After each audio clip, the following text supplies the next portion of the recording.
Tu es béni, Père, Seigneur du ciel et de la terre. Tu as révélé aux tout petits les mystères du royaume. Alléluia, Alléluia, Alléluia,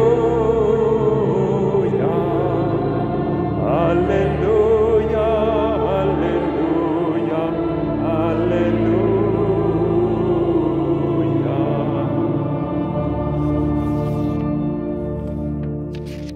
Le Seigneur soit avec vous. Évangile de Jésus-Christ selon saint Matthieu. En ce temps-là, Jésus proposa cette parabole à la foule. Le royaume des cieux est comparable à un homme qui a semé du bon grain dans son champ. Or, pendant que les gens dormaient, son ennemi survint. Il sema de l'ivraie au milieu du blé et s'en alla. Quand la tige poussa et produisit l'épi, alors l'ivraie apparut aussi. Les serviteurs du maître vinrent lui dire « Seigneur, n'est-ce pas du bon grain que tu as semé dans ton champ? D'où vient donc qu'il y a de l'ivraie ?»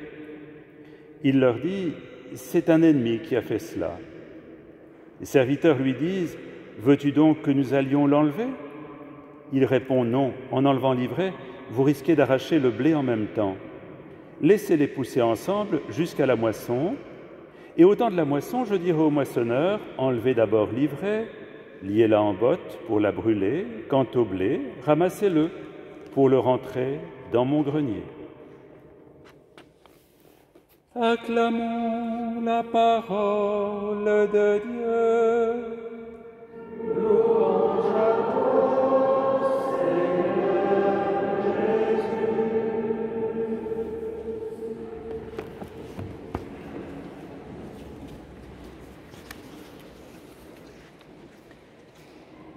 Je pense que vous savez tous comment on traduit le mot « ivraie » en grec, bien sûr. Qui ne sait pas comment on traduit le mot « ivraie » en grec? Non, je plaisante. Alors j'ai découvert que le mot « ivraie » en grec se traduit par « zizanion », zizanion. Et je crois que ce mot de zizanion, n'est pas sans écho. La zizanion est une plante vénéneuse qui a toute l'apparence du blé vert.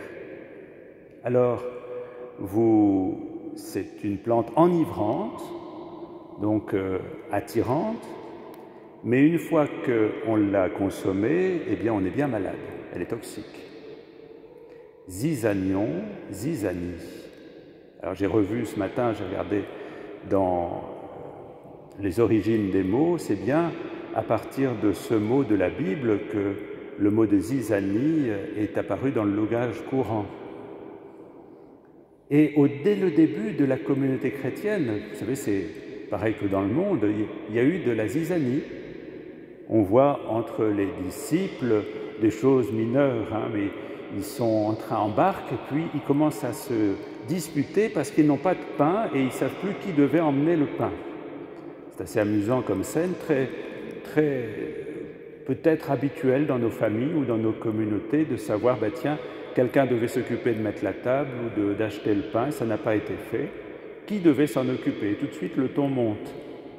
Bon, ça, c'est des petites choses. Mais petit à petit, dans la vie de Jésus, la zizanie va prendre une tournure plus dramatique, même terrible, au moment de la désertion des disciples et de la trahison de Judas.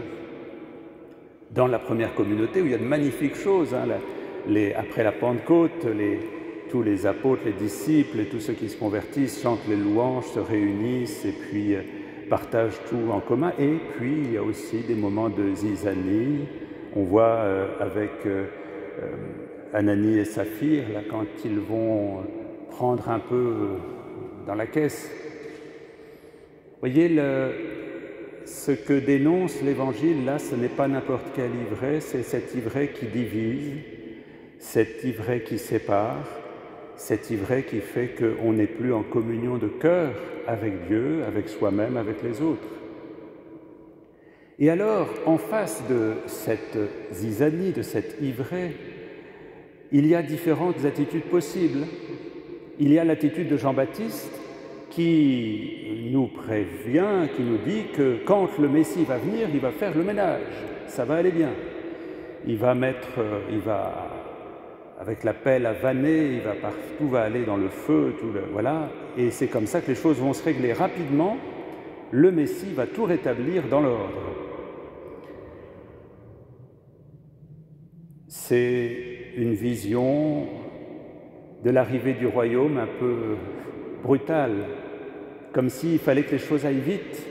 Eh bien, ce ne sera pas le chemin que va prendre le Christ. À tel point que Jean-Baptiste, en voyant la douceur de Jésus et son ministère fait de paix, de dialogue, de rencontre, de guérison, de libération, eh bien, va se demander, est-ce que tu es bien le Messie, puisque le feu n'arrive pas?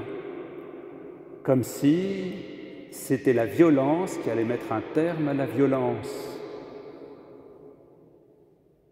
On a quelquefois le désir de régler les problèmes par le haut, d'en haut, alors que le Christ propose de partir de l'intérieur du cœur, de faire évoluer, de faire guérir les cœurs par une patiente maïotique, par une montée du bien dans le cœur. C'est Hannah Arendt, là, puisqu'on a le 78e anniversaire de la rafle du Veldiv, Hannah Arendt qui dit que le mal est toujours superficiel, seul le bien est profond. Et la position de Jésus va être de se baser sur ce bien profond en dialoguant avec chacun, où qu'il en soit. Et Jésus n'impose jamais, il est toujours dans la proposition, dans l'appel, dans le désir de la rencontre.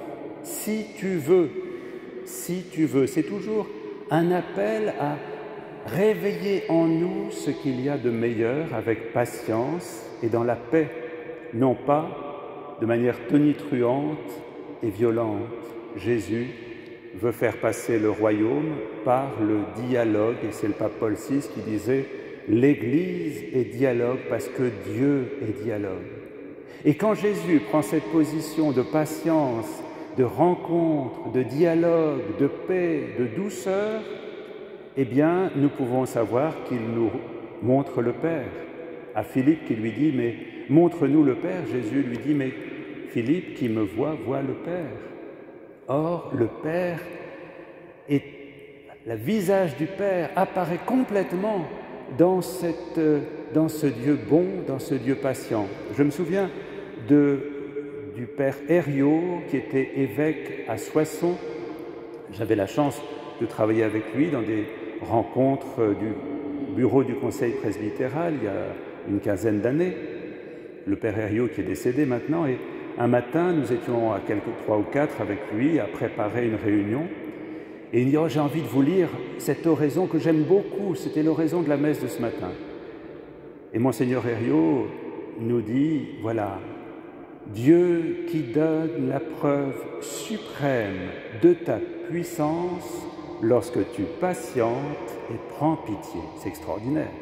La preuve suprême de la puissance de Dieu, on penserait que c'est des choses incroyables, manifestations qui éclatent, mais non.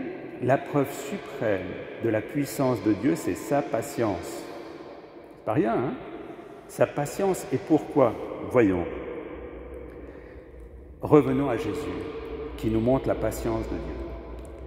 Si Jésus est patient, c'est parce qu'il sait que, au final, le royaume triomphera.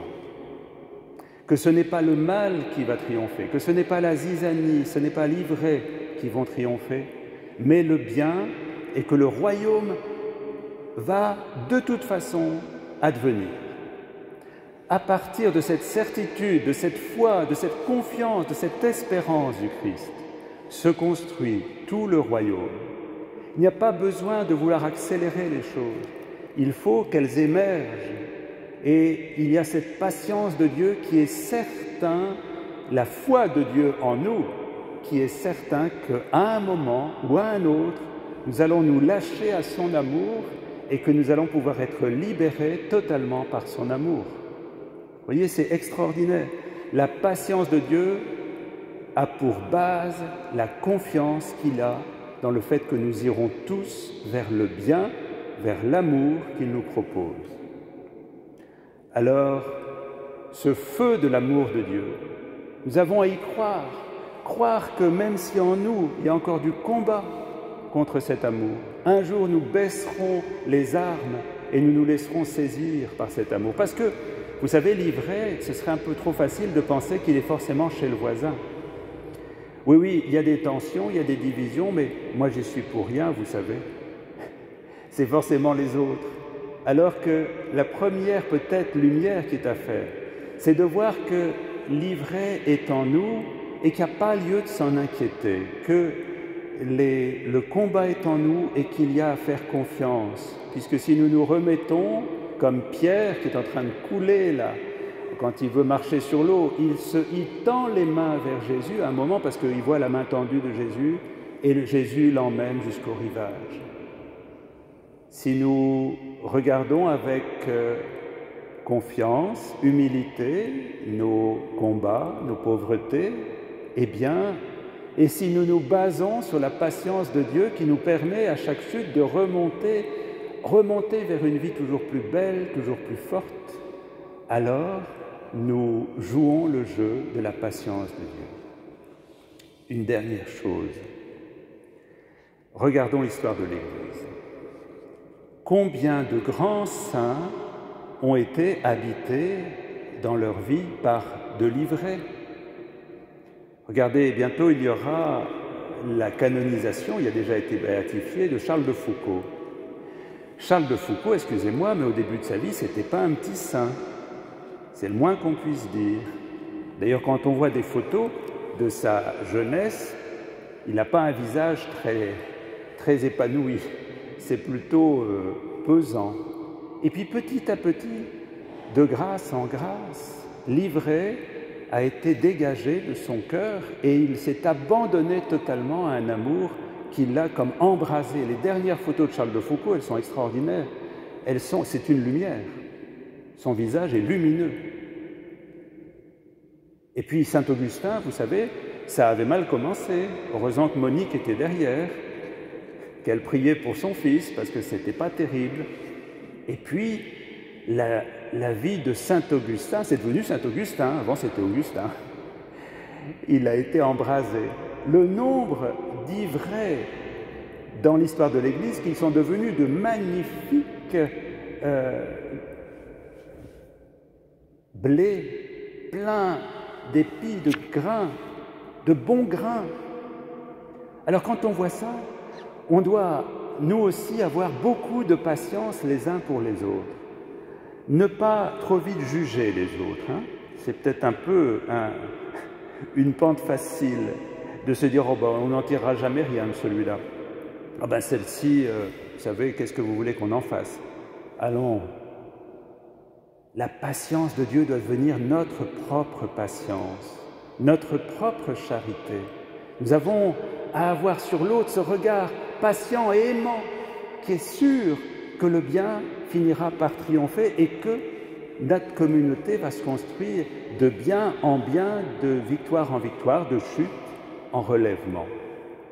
Bien que le Seigneur nous donne d'avoir au cœur cette grande confiance, cette grande patience pour nous-mêmes, pour les autres, sûr que le monde entier est appelé à rentrer dans l'amour de Dieu et que la victoire est certaine. C'est une mystique anglaise que j'aime beaucoup, Julienne de Norwich, qui dit « All shall be well ».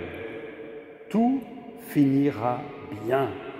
Quoi que l'on voit, quoi que l'on pense du monde d'aujourd'hui, l'amour triomphera, qu'il triomphe en nos cœurs, qu'il triomphe en nos communautés, qu'il triomphe en ce monde dans la grande patience de Dieu.